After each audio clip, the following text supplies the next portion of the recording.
Hi, I'm Nicole from New Consulting, and welcome to New Talk, a video series that highlights businesses and organizations that are sparking positive change and celebrates the people who are making it happen. Today, I'm talking to one of my favorite yoga teachers, Monica Bright, who is the owner of Enhanced Body. Her passion in life is to teach others, and before teaching yoga, she spent 15 years in academia teaching elementary students and mentoring teachers and administrators. Her love of teaching yoga has led her to study in Kerala, India, and lead retreats in Mexico and Panama. One of my favorite things about Monica is that she's a movement and anatomy geek. She loves human anatomy and studies biomechanics extensively, and then includes different movements into her teaching so that you use supportive muscles that may not be used regularly. Yoga Teachers and Studios is another community that was deeply affected by COVID-19. But Monica was quick to get an entire studio online, including class packs, monthly and annual memberships, a library of classes, live classes on Zoom, and even Spotify playlists. Today, we're going to talk about Monica and how she created an online studio, some tips on being more mindful during these very difficult times, and of course, yoga. Yeah, but how are you? I'm great. I'm really great. Yeah. Good. Who knew that I would enjoy being home as much as I do? I really enjoyed being home too. So Yeah. I don't miss my commute. Not at all. Oh my God. So, you are one of my favorite yoga teachers, and I'm so happy that you're doing this with me because I want to talk about yoga and how you're helping people get through COVID-19. But why don't we start out? Why don't you just talk a little bit about how you came to yoga and your passion for teaching and what your yoga essence is? Okay. Well, thank you for that. I've always enjoyed when you would show up to come and take. Oh, That was just like it's just like Nicole's here. Um, but let's see. How did I come to yoga? I came to yoga mm, many years ago. I was in graduate school, and uh, you know, like for most people, graduate school is stressful, and it's a mhm. lot of. For me, it was a lot of sitting down and typing because I was majoring in African studies, so I had lots of papers to write. So there was a yoga class that was being offered in the gym, and I thought, well, I'm not dancing anymore, so let me try yoga. So um, I tried it, and I was like, this is kind of cool. It's nice, but it's different because it's in the school gym, right? So, but I enjoyed the movement. And then a friend of mine asked me, I was between jobs, and she asked me if I wanted to come and take a group yoga class with her. And I was like, well, I'm not doing anything else. So sure, I will. And we went, and she was taking a semester off of school as well. So we both had a lot of time on our hands. So we just started going to yoga classes. And we enjoyed the classes, but we also enjoyed the socialization time that we had with each other, right? So um, I was really enjoying this. Now my background is in education. I was a kindergarten and first grade teacher and an educational consultant.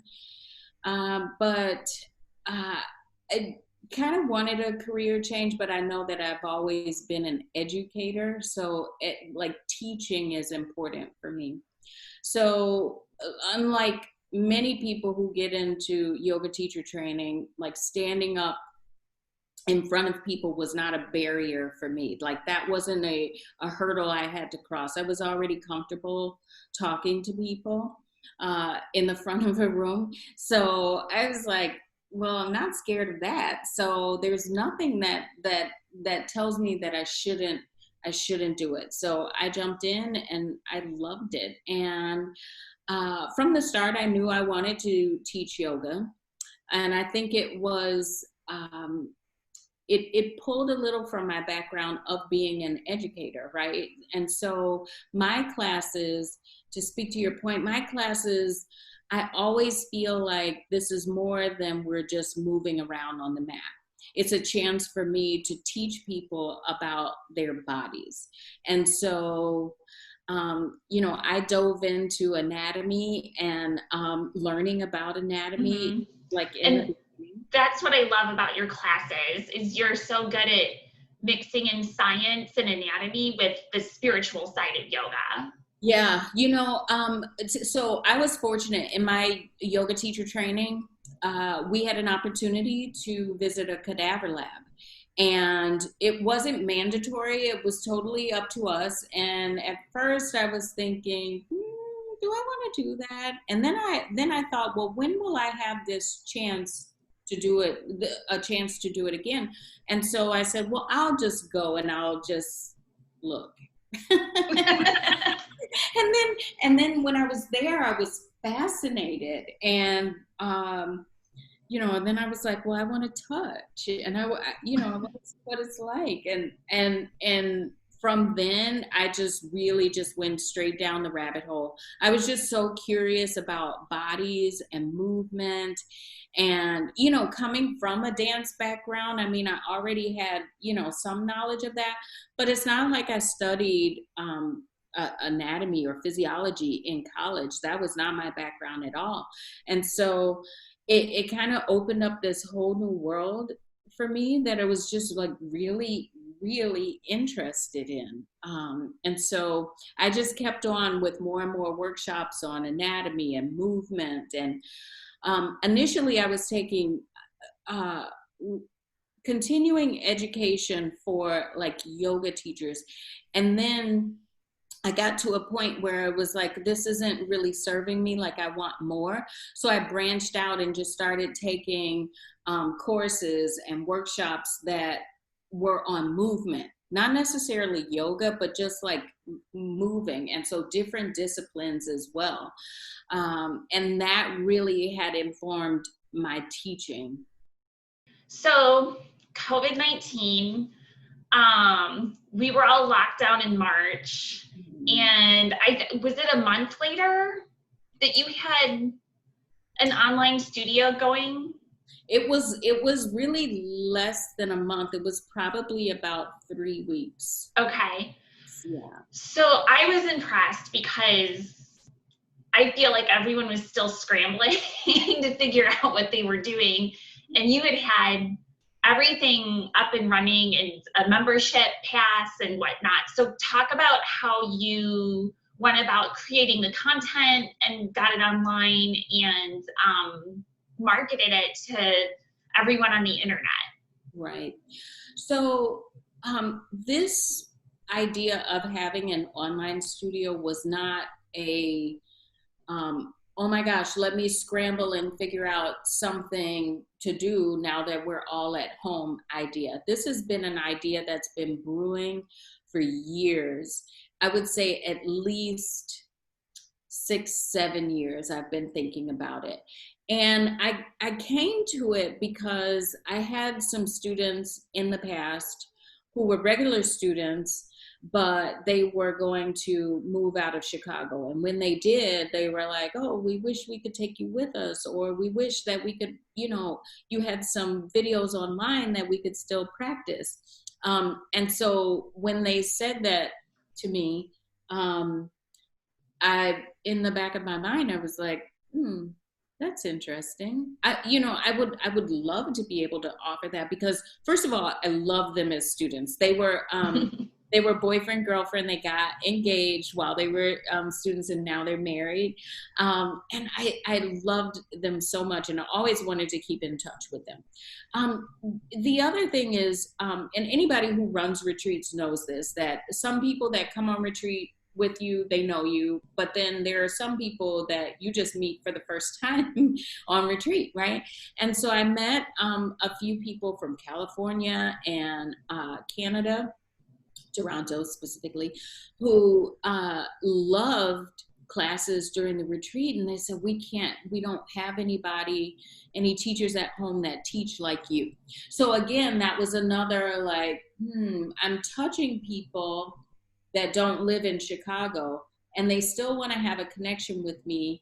How do I do that? So I just have been for years and years just hashing out this idea in my head. Like, if I had an online studio, what would I want to do? How would I want to put it together? And so when COVID-19 forced us to go home, on day one, so I already in my head had this idea of what I wanted to do. So on day one of being at home, I sat down at my computer on my website and was like, okay, now's the time to do it. Even though I wanted to do it for years because of my schedule, I was just like, it's so busy. You know, I'm a mother of two teenage girls. And so work and parenting and then just time to just be, there was never any time for me in my mind. This is what I told myself, right?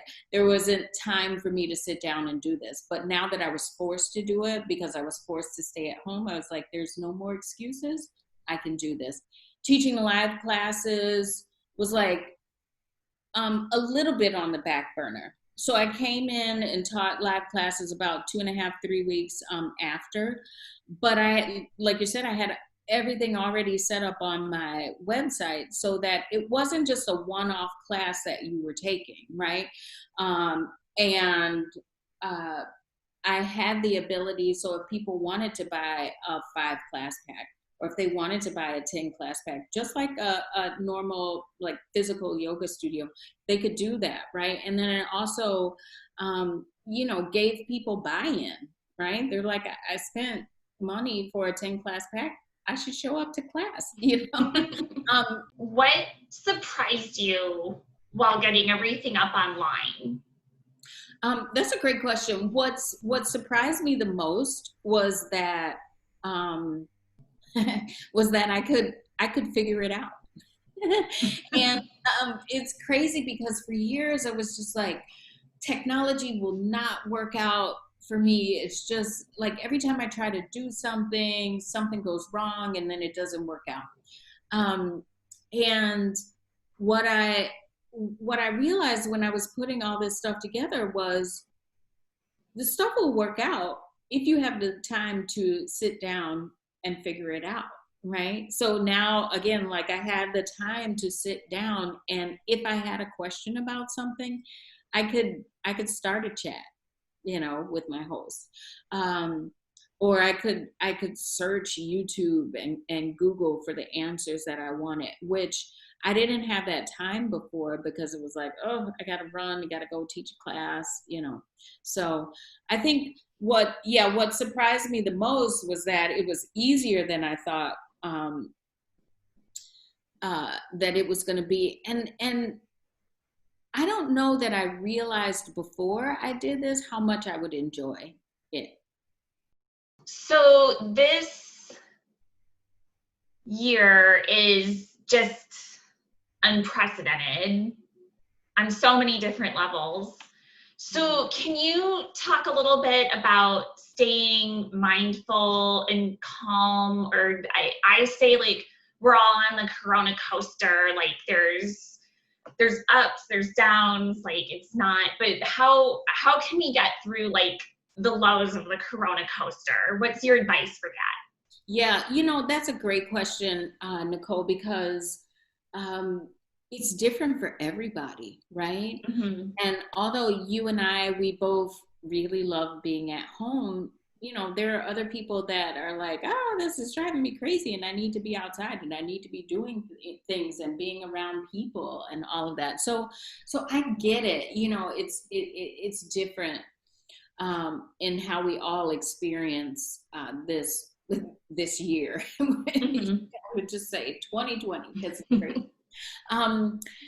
But what I would suggest is reconnecting to the things that you love doing, right? That's the first thing. So if you know that you love reading, but life was crazy before and you didn't have time, I mean, now you can sit down with a book and enjoy the book, right? Because we're not as busy, hopefully, as we were before Corona. The other piece of advice I would give is to maybe find something new that might interest you, right? And so if I know a couple, they're friends of mine that took an online cooking class because they couldn't be Okay. there, yeah, in person. And so, and that was new for them because they had never taken a cooking class before. But number one, like it's a new experience. And then two, like it's great for relationship building, right? Hmm. So trying out something new, whether it's cooking, whether it's like a new activity, it could be like running or bicycling. I see so many people who are like, I dusted my bike off and I had ridden it for years and now I'm riding my bike and I'm doing all these miles. um, so so finding new things that might, bring you joy. The last thing I would suggest too is uh, some kind of movement practice, right? In conjunction with being still, because I think that being still, whether it's a meditation practice or it's just being still, is valuable, right? But some kind of movement practice, and it doesn't have to be yoga, right? It could be um, it could be that you make sure that when you're in the kitchen, that you are moving all around, right? You are reaching up, you are reaching out, you are doing all the things as opposed to just here, right, in front of you, with like, so if you can't see me, so like with reaching for something on the counter, right, as opposed to having your arms like over your head. So all that movement, just, and it doesn't have to be complicated. Like I say, you don't have to like, uh, join a virtual gym and jump on your mat and do all this stuff. It's just the idea of still moving around. How do you think yoga practices and studios are going to evolve post COVID-19? I do know of quite a few studios who have closed, and I know that that was a tough decision for them to have to make, but those physical spaces are not going to be available for us, when we do decide to go out and take yoga classes. So it's unfortunate, but so yeah, so those some studios have closed, but what I think is, for students and for teachers, this gives us an opportunity to decide what it is that we want to do, how we want to do it, right? And it's our decision. So, students taking control of their yoga practice. I don't have to go into the studio to take a class. I can take a virtual class or I can opt to take an outdoor class, right? So, it gives students more options of the types of classes that they want to take or where.